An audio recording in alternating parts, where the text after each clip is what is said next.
Most people don't realize how much of their life is spent explaining themselves, explaining why they're tired, explaining why they said no, explaining why they changed, explaining their boundaries, their silence, their choices, their mood, their goals, their past, their future. It's almost automatic, like if you don't justify who you are, people won't accept it. You start feeling this quiet pressure inside, like your existence needs permission slips. But here's the strange part. The moment you stop explaining yourself, something shifts.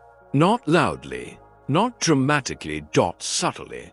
People start seeing you differently. Not necessarily kinder, not warmer, but clearer, more defined, more solid. Like your presence has weight now, like you're not floating anymore. And that's uncomfortable at first, because we're conditioned to believe being understood is safety. That if people get us, we're secure. But what nobody really talks about is how constantly trying to be understood slowly erodes your sense of self. You start shaping yourself around reactions, around approval, around comfort, around being acceptable. You don't notice it happening.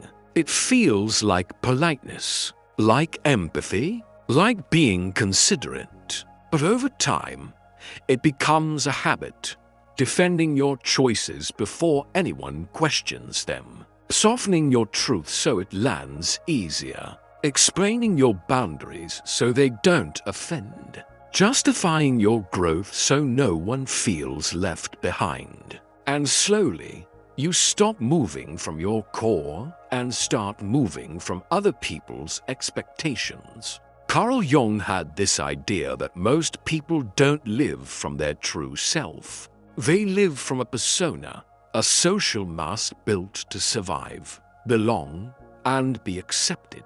And explaining yourself all the time is one of the strongest ways that mask forms. Because when you explain, you're not just sharing information, you're negotiating identity. You're saying, here's who I am, but please don't judge me for it.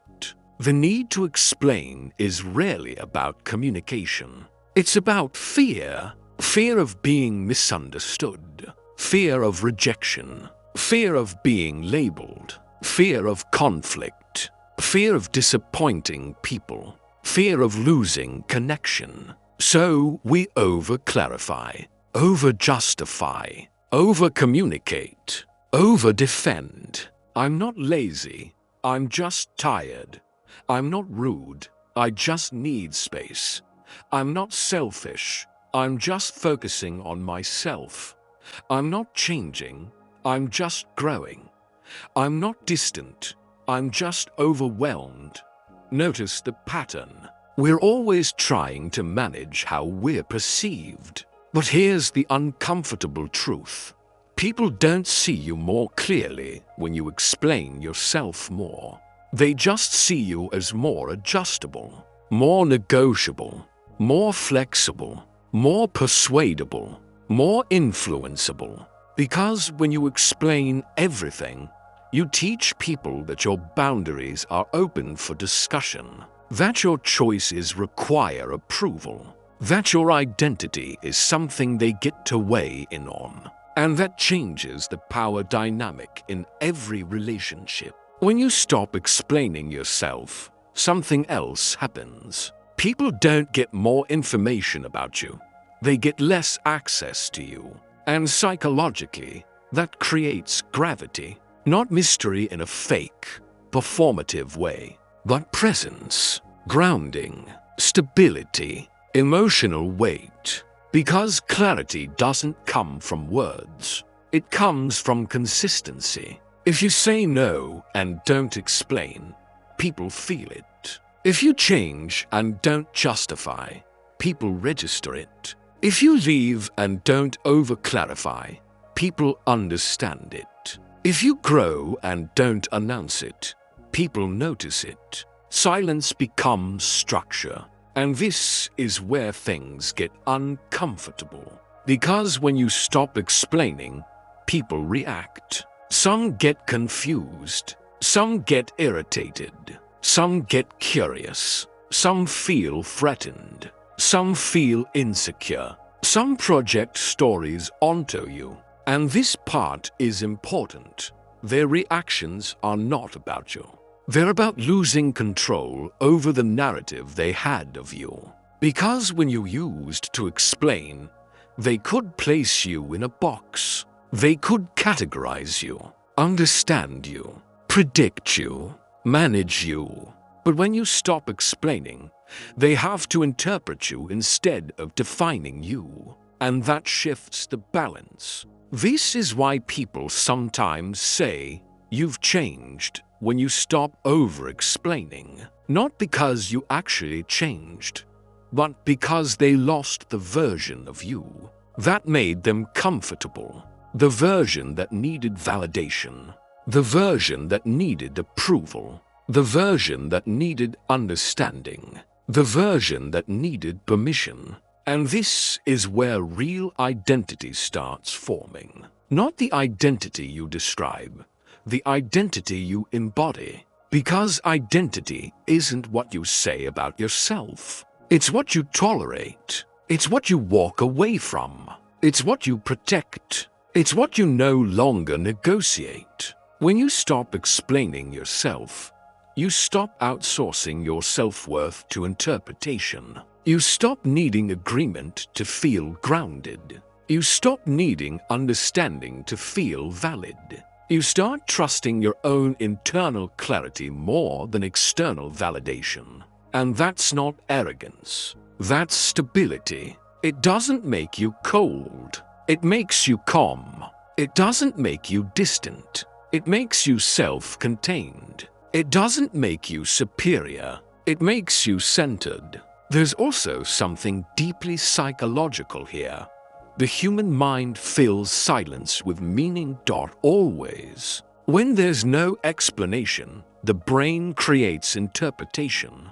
And interpretation often carries more weight than information. That's why people who speak less, but move with certainty, often command more respect than people who explain everything, not because they're better, but because certainty feels safe to the nervous system. Not loud certainty, not aggressive certainty, quiet certainty. The kind that doesn't argue, doesn't convince, doesn't persuade, doesn't defend, just exists. And this is where people get it wrong. They think not explaining yourself means being emotionally unavailable, closed off, cold, detached, or arrogant. It doesn't. You can be kind, open, warm, compassionate, and still not over-explain your existence. You can communicate without justifying. You can speak without defending. You can share without proving. You can connect without performing. There's a difference between communication and self-negotiation. Healthy communication is, "I'm not available tonight. I need space. This doesn't work for me. I've changed. I'm moving on. I'm choosing something different." Self-negotiation is, "I'm sorry, but I hope you understand. I don't want you to think.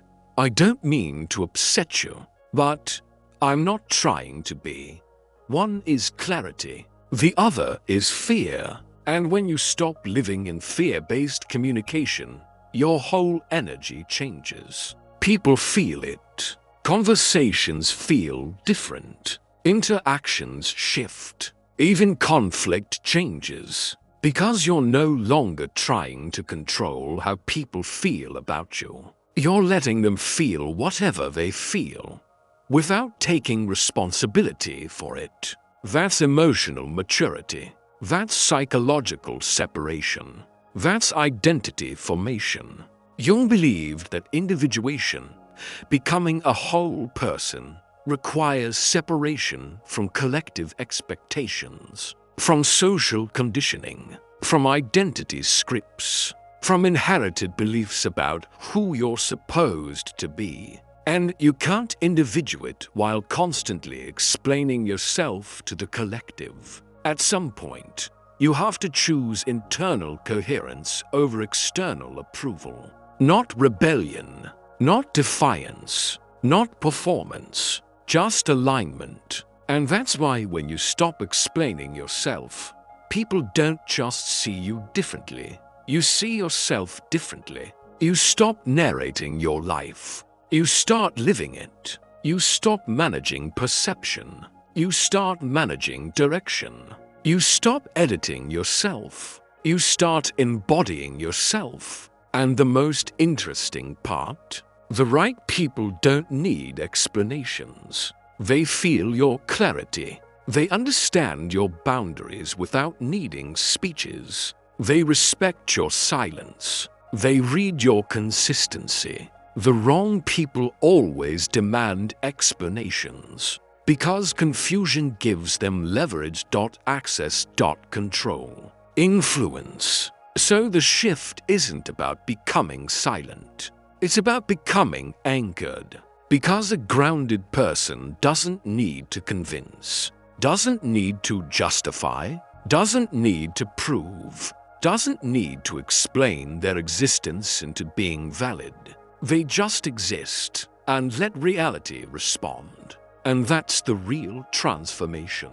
Not that people see you as mysterious, or powerful, or intimidating, or different, but that you stop needing to be seen correctly to feel real. You stop living in other people's interpretations. You start living in your own. And once that happens, the need to explain disappears, not because you're hiding, but because you're finally standing somewhere solid enough that you don't feel the urge to defend the ground beneath your feet.